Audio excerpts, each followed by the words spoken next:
By the year 171 BCE, the Roman Republic had established supremacy over the Western Mediterranean after two epic wars with the Punic Empire of Carthage. Not only did this transform the Roman military into a powerhouse, but the conflict spilled over into the Eastern Mediterranean, bringing the Hellenic world in direct political competition with the new Roman superpower. More than a century after Alexander's death now, Macedon still reigned supreme in the Western Hellenic world until the Roman legionary and Macedonian phalangite clashed once at Cynocephalae in 197 BCE, where the legionary came out on top.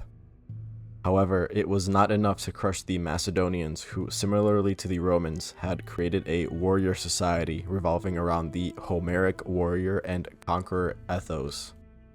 And so rose Perseus of Macedon, the latest to a line of decorated Macedonian kings. The Macedonians in Pella, who were still hungry for war, rallied to Perseus, who they now charged with the preservation of their kingdom. When the Roman Senate was informed of Perseus' rise, they approved the dispatch of two supersized Roman legions with an approximately equal allied force to Greece.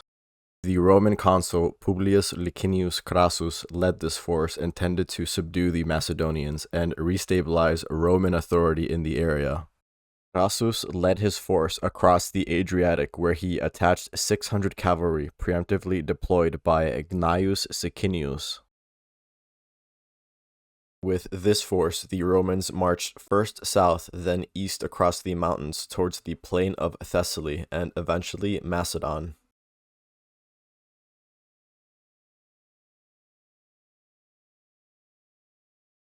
On the opposite side of the Pindus Mountains, a council of war was held in Pella. At the assembly of Macedonians, the peace seekers, according to Livy, thought that they ought to consent to pay an indemnity or cede a portion of their territory if this was insisted on. In fact, whatever sacrifice was necessary for the sake of peace ought to be made. A yet larger group of Macedonians, however, were much more defiant. Any concessions made, they declared, would involve the loss of the kingdom. The Romans were not in need of money or territory. They had shattered the power of the Carthaginians and saddled them with a very powerful monarch to keep them down. They had sent Antiochus and his posterity into banishment beyond the Taurus Mountains. There is nothing more disgraceful than to surrender the throne without striking a blow. There is nothing more glorious than for a king to face all risks in defense of his sovereign dignity and majesty. Let us then, said Perseus, wage war with the help of the gods, since thus you decide. It was agreed during this assembly that no other Macedonian king had possessed so large a force, save for Alexander during his conquest of Asia. Behind Perseus marched tens of thousands of phalangites, horsemen, frontline peltasts, and other Macedonian auxiliary units.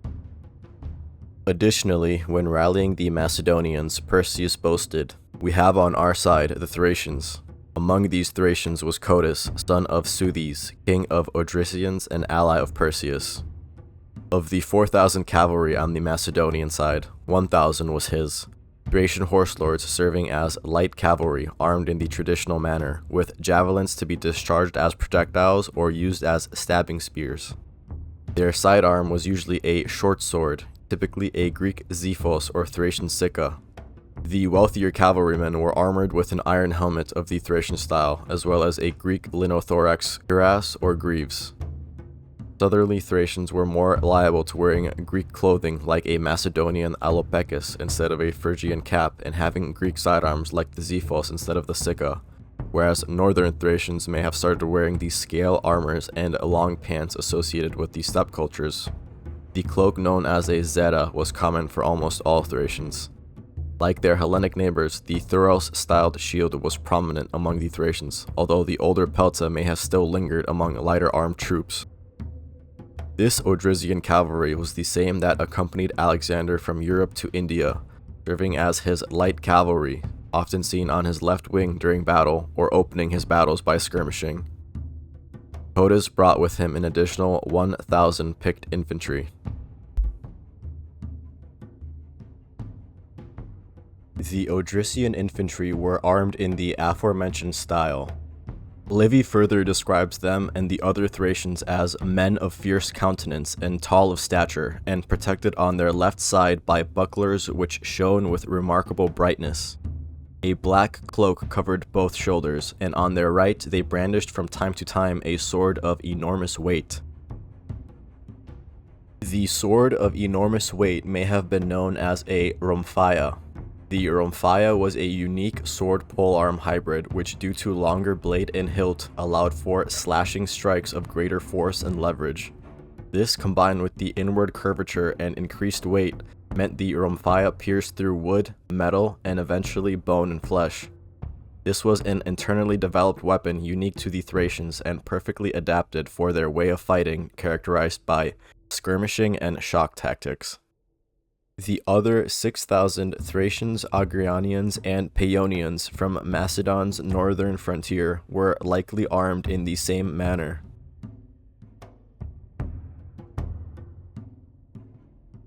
Perseus moved south into Thessaly. His army crossed the Peneus on an eastward direction. Since Sicinius had invested Larissa with 2,000 Roman infantry, the Macedonians had to skirt around the city. They camped at the base of the Ossa Mountains, in a defensible site near a town called Sicurion. All of the nearby corn was gathered and stored as provisions. Meanwhile, the Romans had come in through the western mountain passes, their new recruits having a hard and arduous trek through the rugged terrain that left them demoralized and fatigued. Because they dominated the local country, Licinius Crassus safely encamped 3 miles from Larissa in the standard Roman fortified fashion.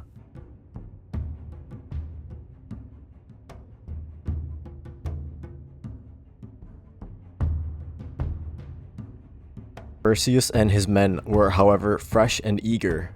Troops were dispatched to raid the fields of Roman allied Pherae in southern Thessaly, in an attempt to draw out some of the Roman forces.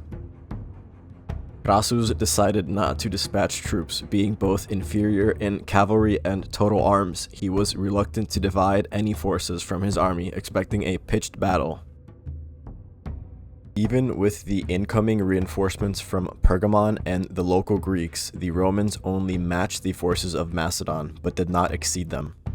Among the reinforcements were approximately 1,500 horsemen who were crucial to equalizing the total number of cavalry on both sides. When the Romans failed to respond to the Macedonian raids in southern Thessaly, Perseus grew emboldened. First, the cattle and few prisoners gathered from the raids in Pherae were distributed amongst his troops. Since the loot was mainly cattle, the Macedonian army held a feast, further raising morale and energy reserves among the men. With their successes compiling and their confidence growing, Perseus and his men marched toward the Roman camp. A mile or so outside of the rampart, and at a distance of 12 Roman miles from their own camp, the light infantry, cavalry, and their captains rode forward with Perseus. The Romans, who were holding their own war council at the time, dispatched 2 troops of Gaulish troopers and 150 Mysian and Syrtian skirmishers as a forward force, both units being from Pergamon. Perseus sent his own forward force, composed of 2 units of Thracian and Macedonian cavalry combined with 2 units of Thracian and Cretan infantry.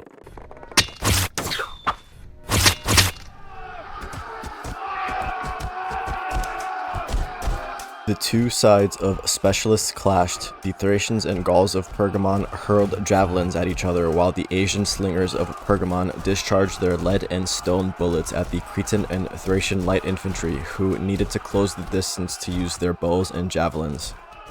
The light infantry of Perseus was of higher renown and armament. However, the entire line was fighting under the stress of fatigue and thirst, having just finished marching 12 miles.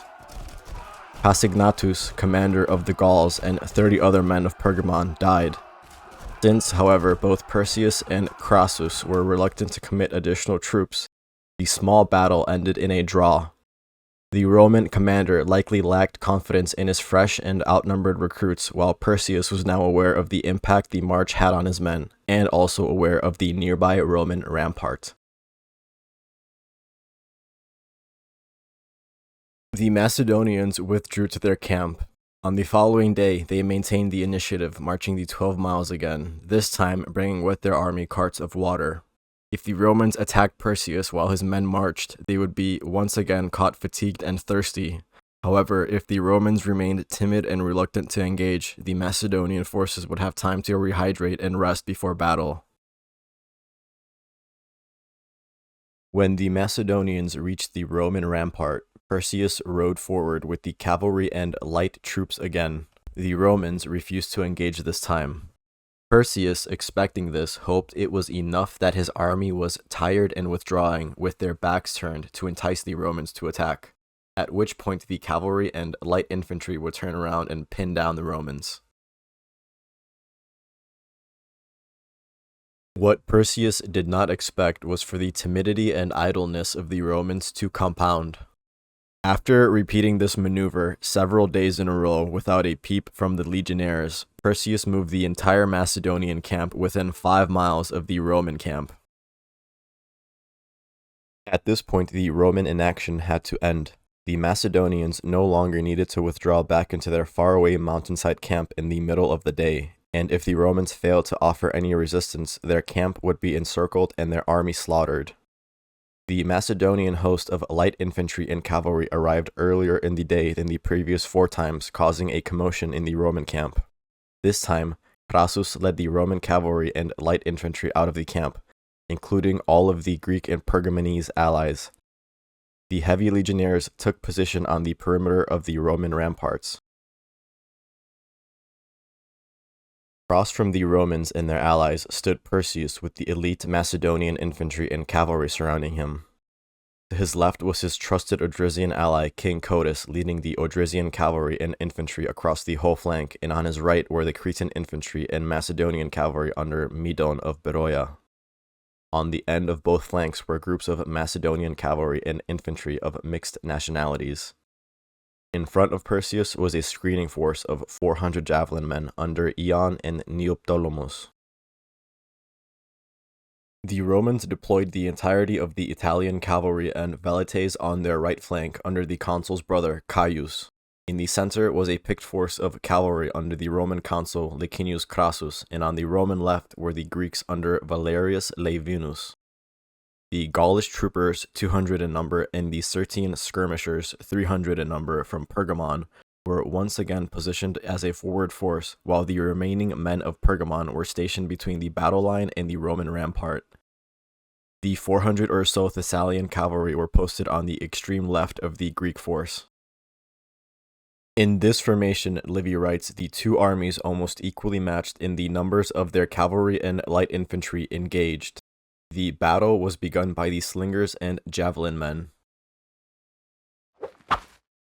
We are told in engagements such as these, the light infantry were deployed in between the cavalry squadrons, and it was their job to dart in between riders and hack at enemy cavalrymen, horses, and infantry. As bloody as battles between heavy infantry were, clashes of cavalry and light infantry were extra chaotic and disorientating due to not only the initial shock of the cavalry charge, but the added carnage and death which came rapidly with the lack of discernible formations and secondary infantry clashes. It is of no surprise then that at the onset of this battle, the Thracians who had naturally evolved in this fighting style distinguished themselves. From Livy, first of all, the Thracians, like wild beasts kept in cages and suddenly released, set up a deafening roar and charged the Italian cavalry on the right wing with such a fury that, in spite of their experiences of war and their native fearlessness, they threw them into disorder. The charge by Perseus' Macedonians and Cretans at the center and left flank of the Romans had the effect of dislodging the Greek troops. As they fell back, the Macedonian cavalry pushed forward the attack. The Thessalian cavalrymen posted on the extreme left, who up until now had just been watching the conflict, did not rout however, and by further preserving the integrity of their formations and slowly falling back, many of the Greeks were able to use their protection to fall back to their second line. With both flanks now routing, the Roman consul in the center had no choice but to withdraw as well.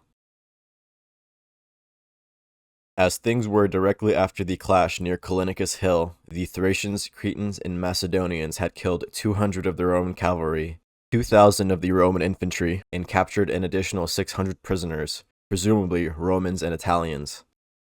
The already low morale of the approximately 30,000 Roman and allied legionnaires was now at a critical level, while the Macedonians and their allies were brimming with well-earned confidence. Livy writes, "The king, victorious in this cavalry action, shouted to his men that if they gave him a little more help that the war would be over, and very opportunely for his own encouragement and that of his men, the phalanx appeared on the scene." The king was hovering between hope and fear at attempting so great a task when Euander the Cretan ran up to him. He solemnly warned the king not to be so elated by his good fortune as to stake everything upon a chance which there was no necessity for him to risk. If he would be contented with what he had gained and kept quiet for the day, he would have peace with honor, or if he preferred war, he would have very many allies who would follow his fortunes. The king was more inclined to this course, so after thanking Euander for his advice, he ordered the standards to be reversed, the infantry to march back to the camp, and the retire to be sounded for the cavalry. The Macedonians had all of the advantages: numbers, good fortune, high morale, and now a limited victory. Instead of pressing forward, Perseus ended the battle. The Romans took this opportunity to retreat across the Peneus and set up a more defensible position, while Perseus now tried to secure a favorable peace with this victory. If Alexander was leading these Macedonians, he wouldn't have wasted this opportunity to destroy the remaining 30,000 or so Romans and Italians within that fort. Instead, Perseus' decision to end this battle had significant implications for the local region. Instead of there being a conclusion to the hostilities between Romans and Macedonians in 171, probably in favor of Macedon, the conflict would instead be decided 3 years later at the Battle of Pydna in 168 BCE.